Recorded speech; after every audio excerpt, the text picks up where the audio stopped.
신명기 9장 1절에서 12절까지 말씀입니다. 신명기 9장 1절에서 12절까지 구약성 275면에 있습니다. 말씀을 제가 한 절, 여러분 한 절, 한 절씩 교독하겠습니다. 제가 먼저 봉독하겠습니다. 이스라엘아 들으라.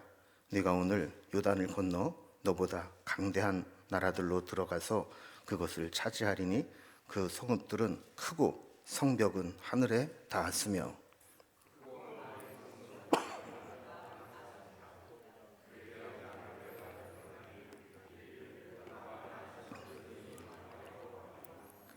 오늘 너는 알라. 네 하나님 여호와께서 맹렬한 불과 같이 네 앞에 나아가신즉 여호와께서 그들을 멸하사 네 앞에서 엎드러지게 하시리니 여호와께서 내게 말씀하신 것 같이 너는 그들을 쫓아내며 속히 멸할 것이라.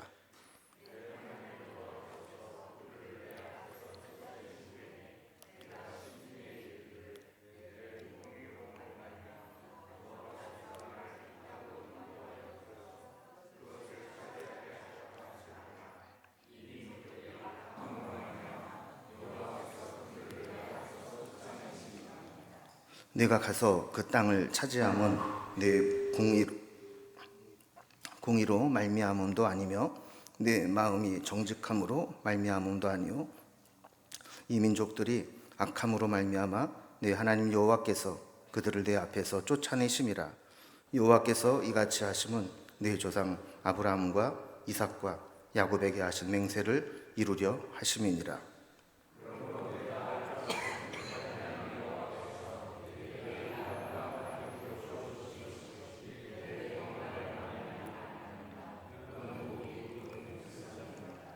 너는 광야에서 네 하나님 여호와를 경노하게 하던 일을 잊지 말고 기억하라. 네가 애굽 땅에서 나오던 날부터 이곳에 이르기까지 늘 여호와를 거역하였으되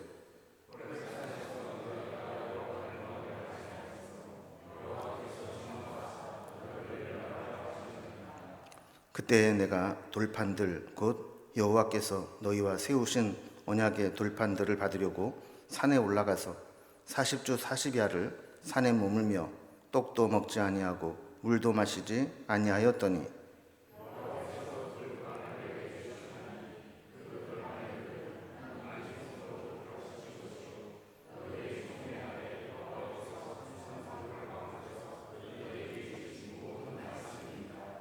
40주 40야를 지난 후에 여호와께서 내게 돌판 곧 언약의 두 돌판을 주시고 내가 이르기를 속히 내려가라. 내가 애굽에서 인도하여 낸 내 백성이 스스로 부패하여 내가 그들에게 명령한 돌을 속히 떠나 자기를 위하여 우상을 부어 만들었느니라.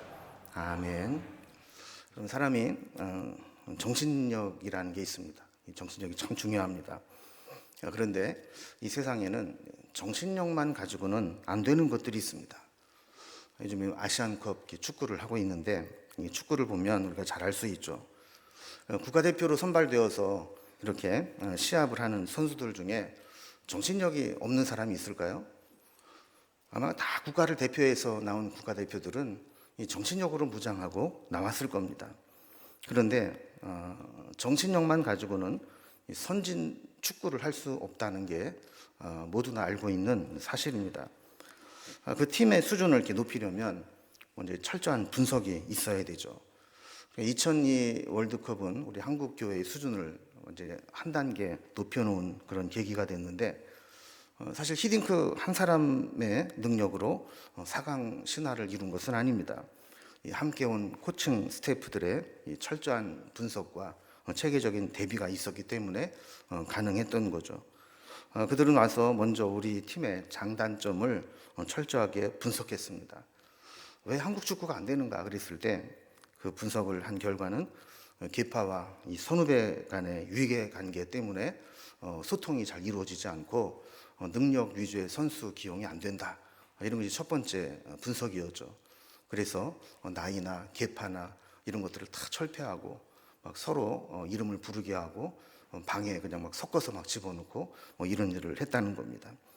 뿐만 아니라 우리 한국 축구를 가만히 보니까 전반전에는 어떻게 좀 하는 것 같은데 후반으로 갈수록 체력이 떨어져서 막판에 막 무너지는 것을 보면서 한국 교회는 기술이 문제가 아니고 체력이 우선된다. 그래서 처음에 이 별명이 히딩크 감독 별명 아는 분은 아시겠지만 5대0이었어요. 왜냐하면 맨날 체력 단련만 하니까 이 전술을 완성도가 떨어지게 되고 평가전을 하게 되면 5대0으로 지는 게 다반사였다라는 것이죠. 이제 그럼에도 불구하고 한국교회 축구팀의 문제는 체력이 약해서 유럽팀이나 세계 강팀과 싸우다 보면 결국 후반전에 가면 와르르 무너질 수밖에 없다. 그래서 체력 단련에 애를 썼던 것을 보게 됩니다. 또한 옛날에는 사기를 진작하기 위해서 우리보다 조금 못하는 팀이나 비슷한 팀과 평가전을 했는데 그래서는 월드컵에 나가서 이길 수가 없다.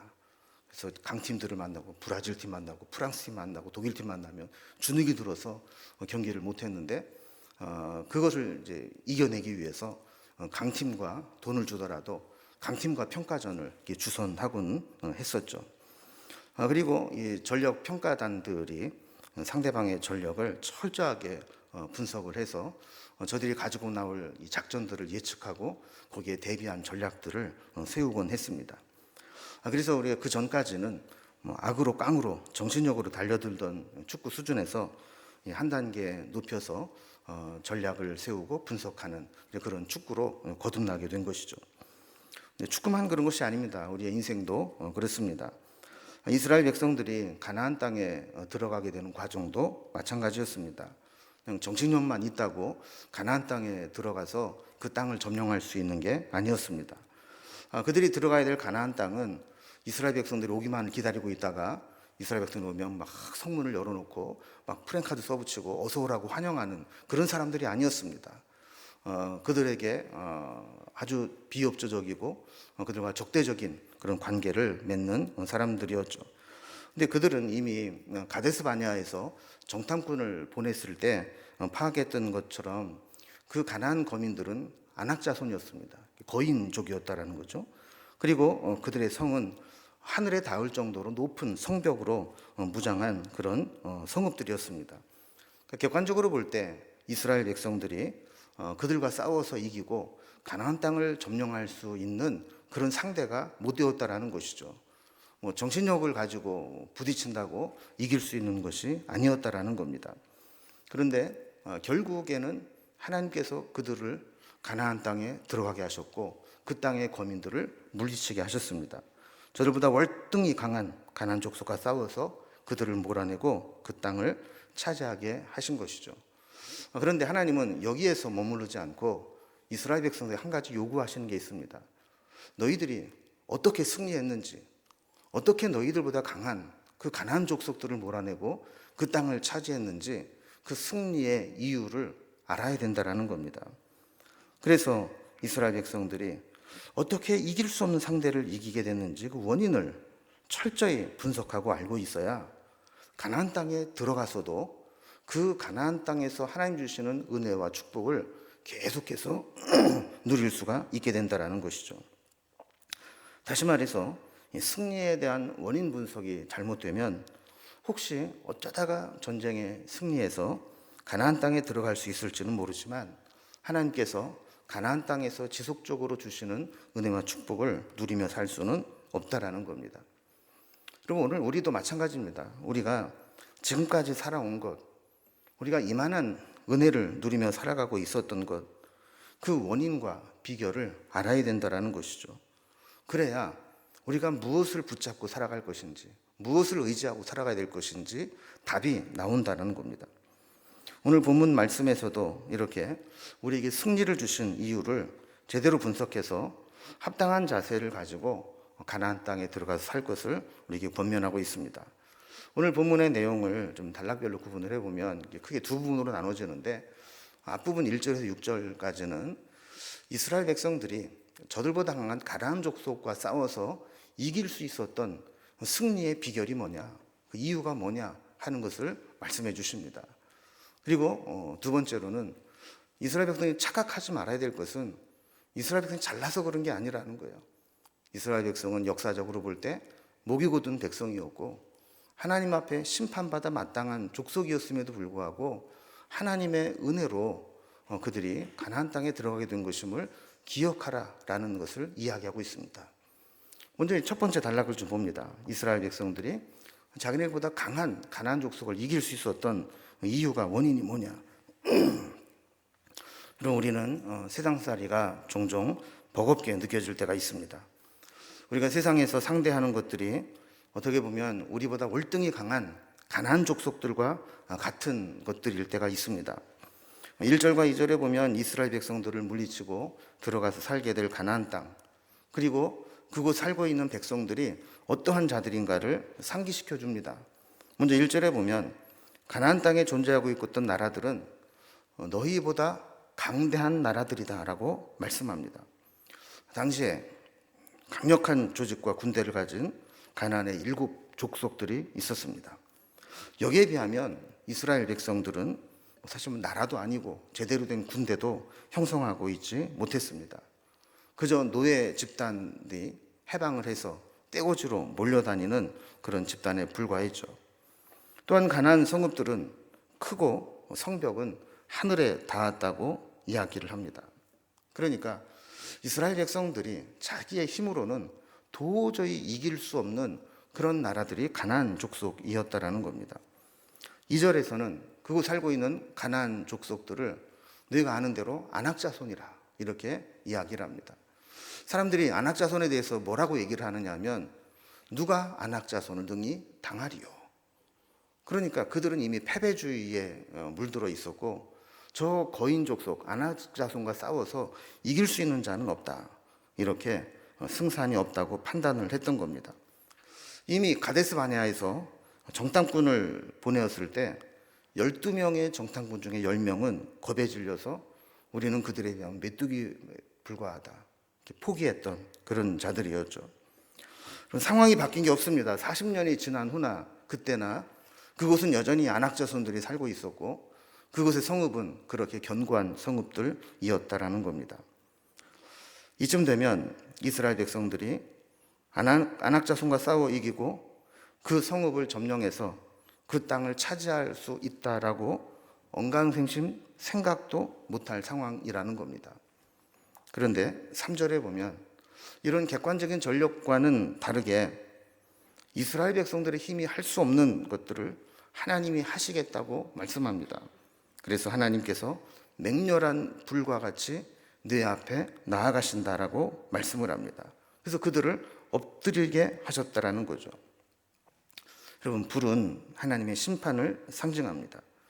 가나안 족속들이 떠나가고 그 성읍들을 멸하게 된 것은 이스라엘 백성들의 능력이 있어서가 아니고 하나님의 능력이 불과 같이 먼저 보내어 주신 후에 이스라엘 백성들이 싸웠기 때문이라는 거예요.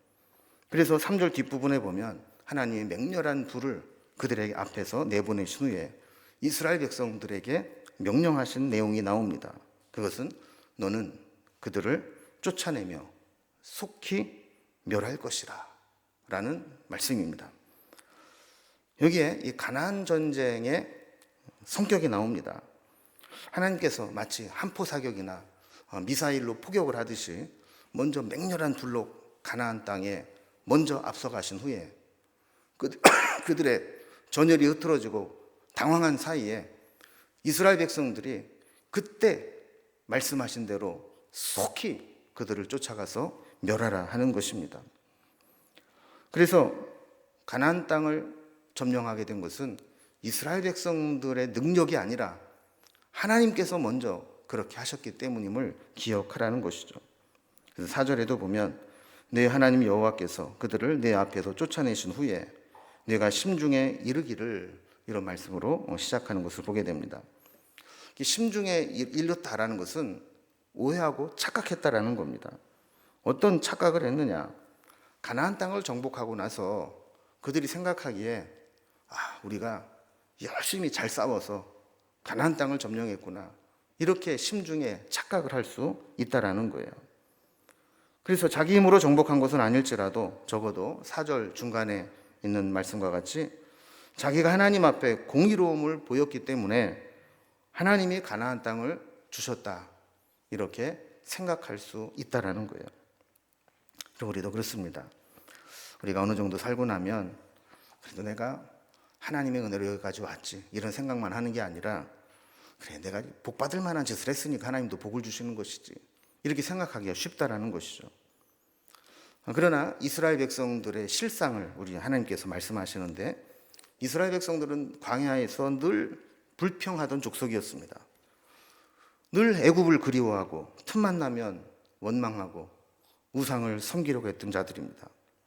그러면서도 자기가 공의로 와서 하나님이 이런 은혜를 주셨다, 이렇게 생각하는 것은 착각이라는 것이죠. 이렇게 하나님께 불순종하고 죄에 빠져 살았던 것은 새카맣게 잊어버리고, 가나안 족속들보다 내가 좀 더 공의롭고 또 죄를 덜 지어서 이렇게 하나님의 은혜를 입었다, 이렇게 생각해서는 안 된다라는 겁니다. 그럼 사람은 되게 선택적으로 자기 편한 것만 기억하고 생각하며 살아가기가 쉽습니다. 그래야 마음이 편하기 때문에 그런 거죠.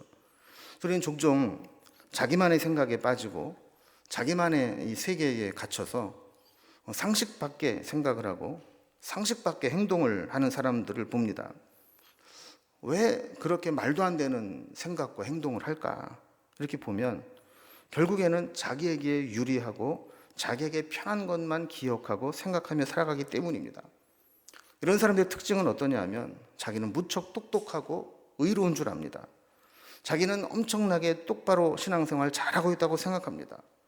자기는 말과 처신에 오류가 없다고, 언제나 옳다고 생각합니다. 이런 생각 속에 갇혀 사는 사람들은 대화가 안 됩니다. 나는 옳은데 왜 안 알아주냐고 원망만 가지고 살아가는 것이죠. 이스라엘 백성들이 꼭 그랬다라는 겁니다. 우리가 이만큼 공의롭기 때문에 하나님도 우리를 이기게 하셨다 생각을 했다라는 거예요.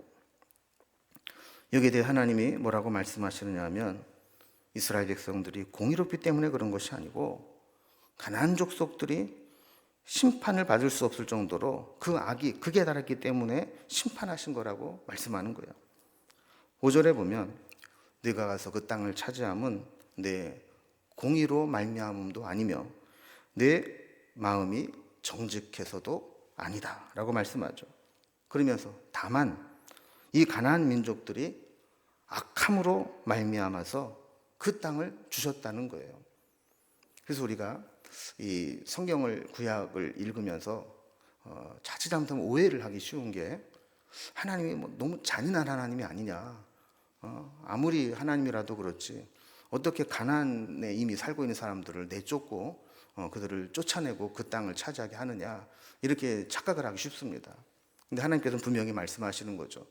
그들은 너무 악해서 이스라엘 백성들이 몰아내지 않아도 하나님의 심판을 받아 마땅한 자들이었다는 거예요.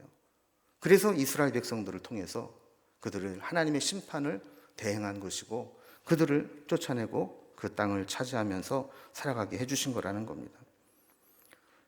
또한 5절 뒷부분에 보면, 여호와께서 이같이 하심은 내 조상 아브라함과 이삭과 야곱에게 하신 맹세를 이루려 하심이니라, 이렇게 말씀을 합니다.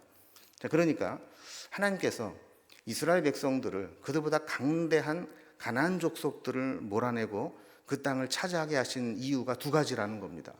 하나는 가나안 거민들은 이렇게 심판을 받아 마땅할 정도로 악하기 때문에 하나님이 그들을 통해서 심판하신 것이고, 또 하나는 하나님께서 그들의 조상 아브라함, 이삭, 야곱에게 그 땅을 주겠다고 약속하신 것을 지키려고 하셨기 때문에 그들이 그 땅을 차지하게 된 것이지, 결코 이스라엘 백성들이 의롭거나 잘났거나 믿음이 좋았거나 그래서 그런 게 아니라는 거예요. 6절에서도 동일한 말씀을 하십니다. 하나님께서 이 아름답고 젖과 꿀이 흐르는 가나안 땅을 기업으로 주신 것은 이스라엘 백성들의 공의로움 때문이 아니고, 그들에게 콕 집어서 얘기를 하는데, 너는 목이 곧은 백성이니라, 이렇게 말씀을 하는 겁니다. 그럼 목이 곧다는 게 무슨 뜻이에요? 우리는 목에 기부수했다 그런 얘기도 하잖아요. 근데 여기서는 이제 교만하다라는 겁니다. 고집이 세다라는 겁니다. 자기의 잘못을 알아도 고치려고 하지 않고 미련하게 고집을 부린다, 이런 거죠. 이스라엘 백성들이 목이 곧다라는 거예요.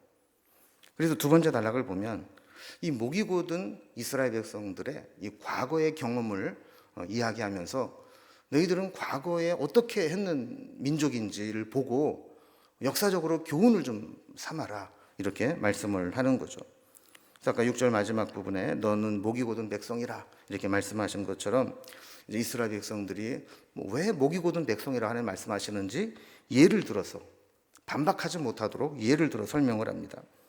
7절에 보면 너는 광야에서 내 하나님을 경노하게 하던 일을 잊지 말고 기억하라 그랬어요. 내가 애굽 땅에서 나온 날부터 이곳에 이르기까지 늘 여호와를 거역하였으되 그랬습니다. 애굽에서 나올 때, 출애굽할 때부터 여기에 이르기까지, 이제 가나안 땅에 들어가기 직전까지 그 40년 동안의 역사를 한마디로 총평을 해본다면 너희들은 늘 여호와를 거역해온 역사다, 이 말씀을 하시는 겁니다. 그러니까 자기네들의 공의로움 때문에 하나님께서 자기들보다 강대한 나라들을 이기게 하시는 것이라고 생각하는 것은 말도 안 되는 얘기라는 겁니다. 공의롭기는커녕 심판받아 마땅할 정도로 늘 하나님을 거역하고 하나님을 경노케 하고 하나님 앞에 범죄한 자들이라는 거죠. 그래서 모세의 중보기도가 없었더라면 이스라엘 백성들은 중간에 다 사라지고 멸절될 위기를 여러 번 넘긴 민족입니다. 그럼 어떤 사람이 자신의 지난 과거를, 잘못된 과거를 숨기고 잘난 척하고 목에 힘주고 사는데, 그 사람이 어릴 때부터 아주 잘 아는 어르신이 나타나서 야야야 니도 교회 다니나? 이러면서 네가 몇 살 때까지 사고치고 다녔고 네가 이렇게 잘못했고 네가 어릴 때 말도 징글징글하게 안 들고 이렇게 했던 거 내가 다 안돼, 이렇게 이야기하는 거랑 똑같은 거죠.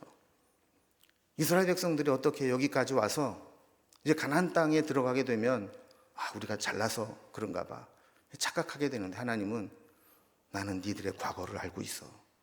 니들이 어떤 놈인지 내가 잘 알고 있어. 니들은 애굽에서 나와서 여기까지 올 때까지 늘 하나님을 거역했던 자들이야, 이렇게 이야기하는 겁니다. 그러니까 이스라엘 백성들은 그들의 믿음이 다 드러났어요. 홍해 앞에서, 또 물이 부족할 때, 또 만나만 계속 먹어야 될 때, 모세가 율법을 받기 위해서 시내산에 올라가 40일 동안 안 보일 때, 그리고 정탐을 가서 가나안 거민과 성읍의 강대함을 볼 때, 이런 조금만 위기 상황을 만나게 되면 그들의 믿음이 다 들통나버리고 마는 겁니다.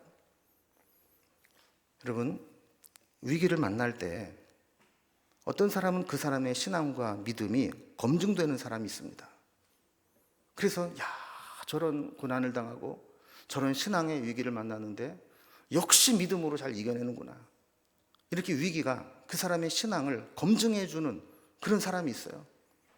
그런데 어떤 사람은 그 위기가 그의 신앙이 다 뽀록나고 그 믿음의 미천이 다 드러나게 하는 그런 사람이 있어요. 그래서 평상시에는 번지르르하게 신앙생활 잘하는 것 같지만 조금만 문제가 있으면 저 믿음 있는 사람인가 싶을 정도로 믿음의 미천이 다 드러나는 그런 사람이 있다라는 거예요. 이스라엘의 과거는 어땠다는 겁니까?